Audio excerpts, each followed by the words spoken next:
২০ বছর পর চট্টগ্রামে আসছেন তারেক রহমান।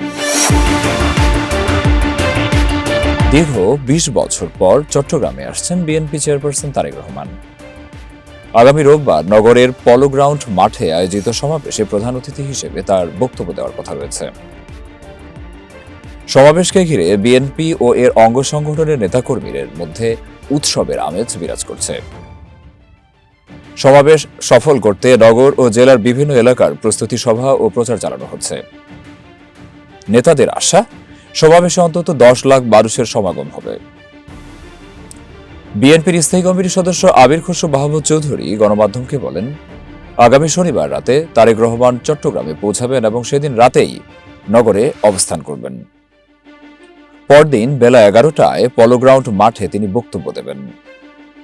তারেক রহমানের এই বক্তব্যকে কেন্দ্র করে চট্টগ্রাম নগর সহ বিভিন্ন উপজেলা থেকে বিপুল সংখ্যক মানুষের আগমন ঘটবে।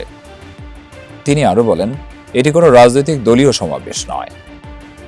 তারেক রহমানের আগমনকে কেন্দ্র করে চট্টগ্রামে দলবদ নির্বিশেষে সর্বস্তরের মানুষের স্বতঃস্ফূর্ত জনসমাগম হবে।